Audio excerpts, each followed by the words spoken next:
మయన్మార్కు భారత్ ఆపన్న హస్తం మొదలైన ఆపరేషన్ బ్రహ్మ.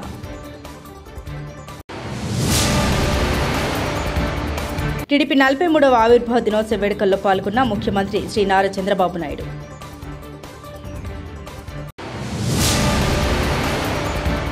వల్లభనేని వంశీకి పోలీసు కస్టడీ, కంకిపాడు పీఎస్కు తెరలింపు.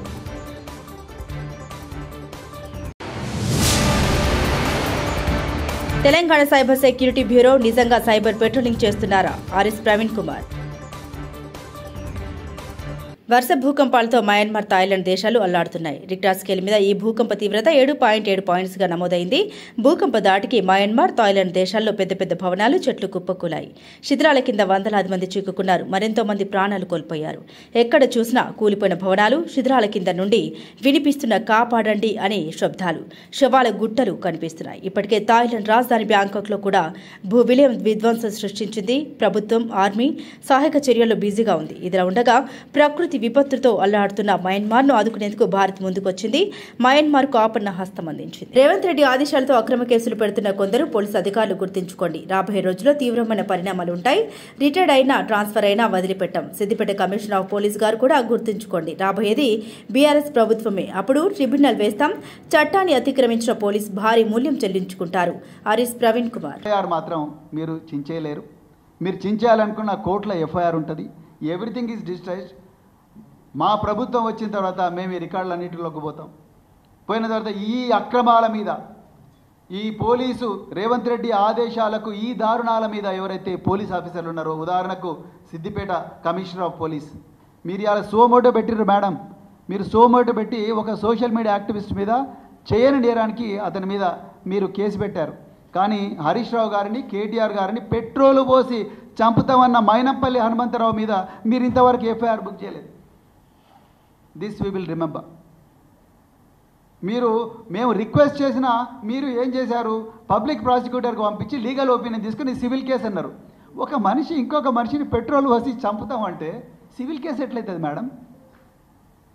డీజీపీ గారిని కూడా రిక్వెస్ట్ చేస్తున్నాం. మా అగ్రనాయకులు, మా సీనియర్ నాయకులు హరీష్ రావు గారు 6 మంది ఎమ్మెల్యేలు కలిసి డీజీపీ గారి దగ్గరికి పోయి ఈ విధంగా 35(3) BNSSలో స్టేషన్ బెయిల్ ఇవ్వాల్సి వచ్చిన ఈరోజు మాకు స్టేషన్ బెయిల్ ఇవ్వడం లేదు అని చెప్పి రిప్రజెంట్ చేసినా కూడా మాకు ఇంతవరకు యాక్షన్ లేదు. So we are going to remember all these things. రాబోయే బీఆర్ఎస్ ప్రభుత్వంలో తప్పకుండా ఒక ట్రిబ్యునల్ వేస్తాం.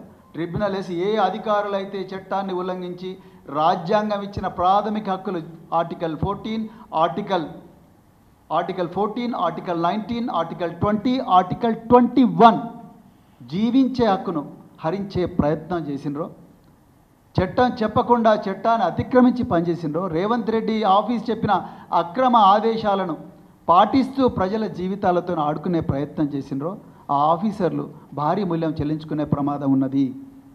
నేను వారి కుటుంబాలకు ప్రత్యేకించి చేతులు జోడించి నేను కోరుకుంటున్నా, మళ్ళీ మీ ఇళ్లలో చెప్పండి, దయచేసి ఈ పనులు చేయకమని చెప్పండి.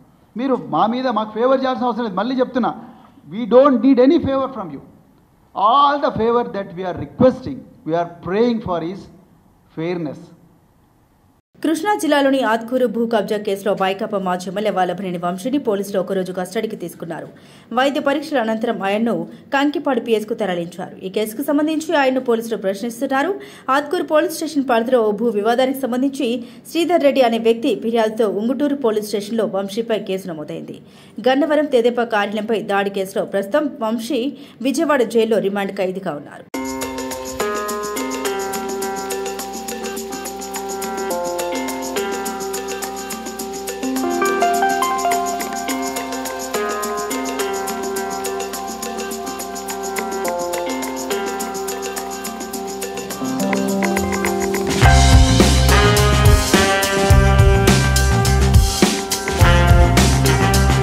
టీడీపీ జాతీయ అధ్యక్షుడు చంద్రబాబు నాయుడు, పార్టీ ప్రధాన కార్యదర్శి, ఐటీ విద్యాశాఖల మంత్రి నారా లోకేష్ టీడీపీ కేంద్ర కార్యాలయానికి చేరుకున్నారు.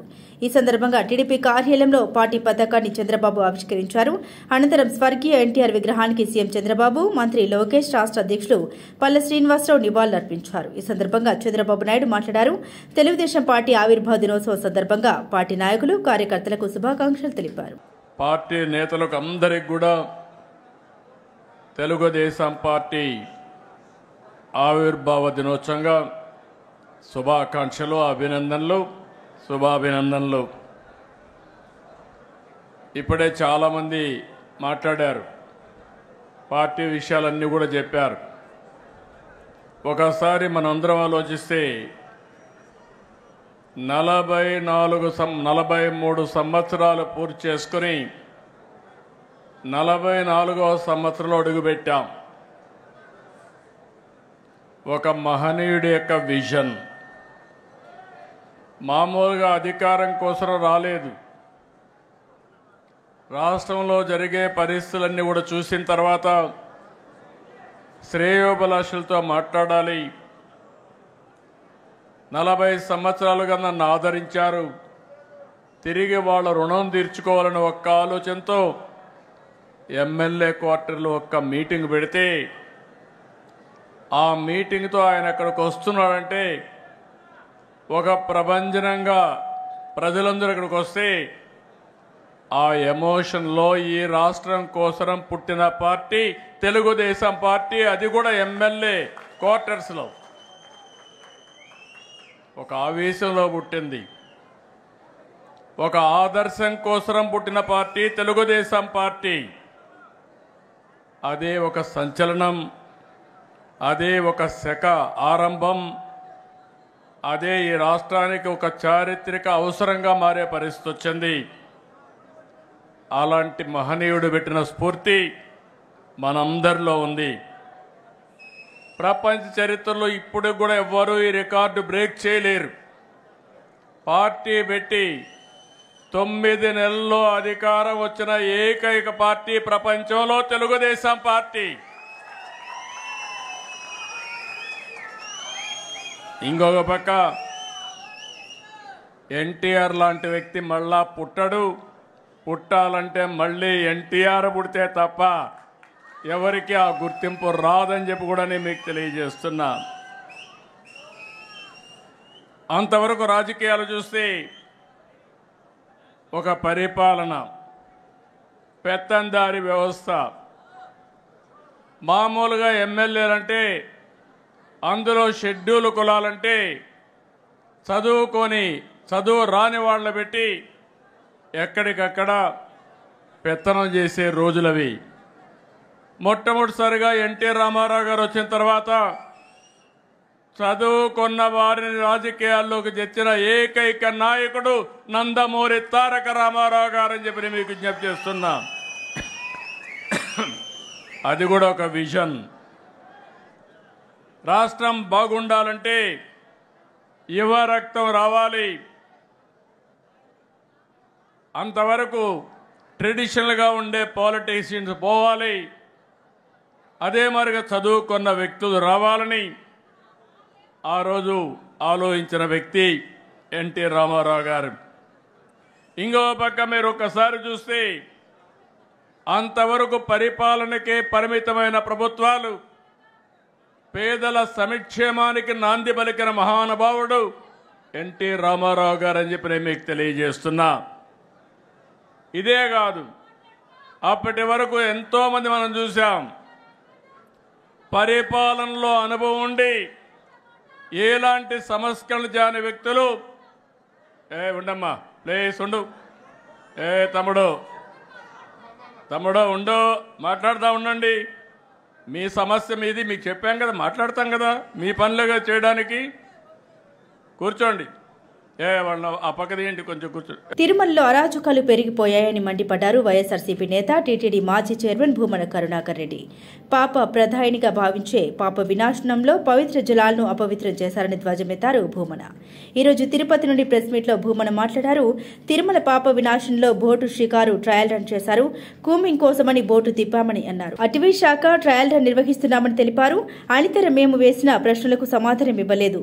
వైఎస్ఆర్సీపీ ప్రభుత్వంలో గోరంతను కొండంత చేసిన కూటమి ప్రభుత్వం నేడు పాప ప్రధానిగా భావించే పాప వినాశనంలో పవిత్ర జలాలను అపవిత్రం చేసింది. చట్ట వ్యతిరేకంగా కార్యక్రమాలు జరుగుతున్నాయని, అందుకే బోట్లు సర్వే చేశామని అన్నారు. ఇప్పటికే 5 రోజులైంది, కానీ టీటీడీ అధికారులు ఎవరూ ఇంతకు వివరణ ఇవ్వలేదన్నారు. నిన్న సోషల్ మీడియాలో కూడా చూసా, వీళ్ళు బోట్లలో షికారు చేయటాన్ని జలకాలాటలలో కలకల పాటలలో ఏమి హాయిలే హలా హలా అని పాత జగదేక వీరుని కథ సినిమాలో పాట వీళ్ళు ఈ బోటు షికారు మీద సోషల్ మీడియాలో వస్తుంది. అంటే ఎంత బాధాకరమైనటువంటి విషయం. కొండ మీద అత్యంత పవిత్ర జలాలు ఉన్నటువంటి పాప వినాశ జలాశయపు నీళ్లను అపవిత్రం చేసి ఈ రకంగా బోటు షికారులు చేయటానికి ప్రభుత్వం ఉపక్రమించినట్టుగా ఫారెస్ట్ సిబ్బంది చెప్పటం, చట్ట వ్యతిరేక కార్యక్రమాలు జరుగుతున్నాయని ఫారెస్ట్ అధికారి మాట్లాడటము, ఏ రకమైనటువంటి చట్ట వ్యతిరేక కార్యక్రమాలు జరుగుతున్నాయో దానికి సంబంధించి ఇంతవరకు వివరణ ఇవ్వకపోవటం, చట్ట వ్యతిరేక కార్యక్రమాలు జరుగుతున్నాయి రాజమండ్రిలో వరుసగా దారుణమైన ఘటన జరుగుతున్నాయని కూటమి సర్కార్ ఏం చేస్తోందంటూ వైఎస్ఆర్సీపీ నేత మాజీ ఎంపీ మార్గని భరత్ నిలదీశారు. శనివారం ఆయన మీడియాతో మాట్లాడారు. ఫార్మసిస్టు సూసైడ్ నోట్ దొరికిన తర్వాతే దీపక్ పరారయ్యారు. ఆసుపత్రి ఎంజీఎం దీపక్ ట్రాక్ రికార్డు కూడా చాలా బ్యాడ్గా ఉంది. ఆసుపత్రిలో సీసీ ఫుటేజ్ ను బయటపెట్టాలి అని మార్గాని భరత్ డిమాండ్ చేశారు. ఆసుపత్రి మేనేజ్మెంట్ ఎందుకు ఎఫ్ఐఆర్ లో చేర్చలేదంటూ మార్గాని ప్రశ్నించారు. విద్యార్థిని కొట్టిన ఫోటోలు త్వరలో విడుదల చేస్తామని మార్గాని భరత్ అన్నారు. మొన్న పాస్టర్ ప్రవీణ్ కుమార్ గారు ఆయనది హత్య లేకపోతే యాక్సిడెంటా, ఈ రెండాటిల్లో పోలీస్ డిపార్ట్మెంట్ ఇంకా నిర్ధారించలా.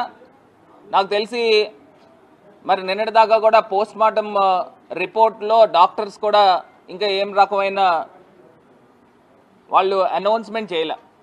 నేను ఒక అంశం అయితే చెప్తా ఉన్నా, నిజంగా గవర్నమెంట్ యొక్క వైఫల్యము ఎంత కొట్టొచ్చినట్టు కనబడుతుందంటే, సాక్షాత్తు నారా చంద్రబాబు నాయుడు గారి కొడుకు ఆయన రాష్ట్రానికి ఒక మంత్రి కింద వ్యవహరిస్తూ ఒక గౌరవమైన బాధ్యతల్లో వ్యవహరిస్తూ ఆయన ట్వీట్ చేశాడండి.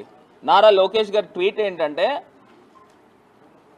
పాస్టర్ ప్రవీణ్ గారికి హఠాన్ ఏ రకంగా ఇవ్వాలి, పోస్ట్ మార్టం రిపోర్ట్ ఇవ్వకోకుండా ఇంకా వాళ్ళు అనౌన్స్ చేయకోకుండా అది యాక్సిడెంట్ హత్య అనేది మీరు ఏ రకంగా ట్వీట్ చేస్తారు? అంటే మీరు ప్రభుత్వం యొక్క వైఫల్యాన్ని కప్పిపుచ్చే కార్యక్రమం చేస్తూ ఉన్నారా అని అడుగుతా ఉన్నా. ఎంత దారుణం అండి. ఇప్పుడు మనుషుల ప్రాణం అంటే మీకు ఏ రకమైన విలువ ఉంది అని అడుగుతా ఉన్నా. ఇప్పుడు ఆ పాస్టర్ గారు క్రైస్తవులే కావచ్చు, క్రైస్తవులైనా హిందువులైనా ముస్లింలైనా ఎవరైనా మనుషులే కదండి. మరి ఆ మనుషుల యొక్క హత్య జరిగింది అని చెప్పి మొత్తం క్రైస్తవ సంఘాలు అందరూ స్థానిక సంస్థల ఎన్నికల్లో జరిగిన అక్రమాలపై ఈసీ కఠిన చర్యలు తీసుకోవాలని వైఎస్ఆర్సీపీ నేత మాజీ మంత్రి మేరగ నాగార్జున డిమాండ్ చేశారు. వీడియోల రూపంలో సాక్ష్యాలు ఉన్నా ఈసీ ఎందుకు మౌనం పాటిస్తోందని ప్రశ్నించారు మేరగ. ఈరోజు తాడపల్లి వైఎస్ఆర్సీపీ కేంద్ర కార్యాలయం నుండి ప్రెస్ మీట్లో మాట్లాడిన మేరగ, స్థానిక సంస్థల ఎన్నికల్లో అక్రమాలకు వంతపాడిన అధికారులపై కఠిన చర్యలకు తాము డిమాండ్ చేస్తున్నామన్నారు. ఆయన నైజం పూర్తిగా అర్థమవుతా ఉంది. ప్రజాస్వామ్యాన్ని ఎంత అపహాస్యం చేస్తూ ఉన్నారో. చివరికి పోలీస్ యంత్రాంగాన్ని కూడా పూర్తిగా వాడుకొని, అధికార యంత్రాంగాన్ని చేతుల్లో పెట్టుకొని, గుప్పెళ్ళలో పెట్టుకొని ఎన్నికల తంతుని ఎంత నీచంగా వారి వైపు తిప్పుకున్నారో అర్థమవుతా ఉంది. పోలీసులైతే స్వయంగా వారే కిడ్నాప్ చేసి ప్రభుత్వానికి ఉపయోగపడే విధంగా, అసలు ఎన్నికలు జరుగుతూ ఉంటే అధికార పార్టీ నాయకులు అధికారులు కలిసి ఎన్నికల్లో వాళ్ళ వారిని గెలిపించుకోవటం కోసం జరుగుతున్న కుతంత్రాలు కానీ, ఇకపోతే వైఎస్ఆర్ కాంగ్రెస్ పార్టీ వాళ్ళ అభ్యర్థి కోసం, మా అభ్యర్థి కోసం చేతులెత్తితే ప్రజాస్వామ్యం ఎంత విఘాతం కలుగుతా ఉందో ఎత్తిన చేతులను లాగి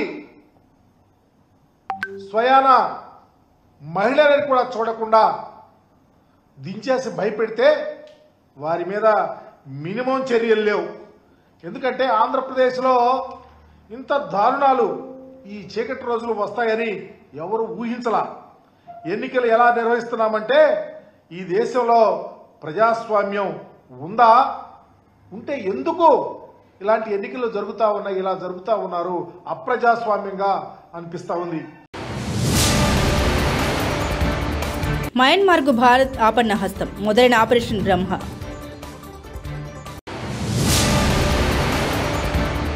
టీడీపీ 43వ ఆవిర్భావ దినోత్సవ వేడుకల్లో పాల్గొన్న ముఖ్యమంత్రి Shri Nara Chandrababu Naidu.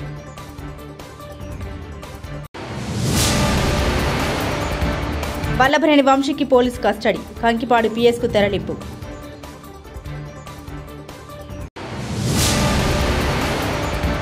Telangana cyber security bureau నిజంగా సైబర్ పెట్రోలింగ్ చేస్తున్నారా? ఆర్ఎస్ ప్రవీణ్ కుమార్.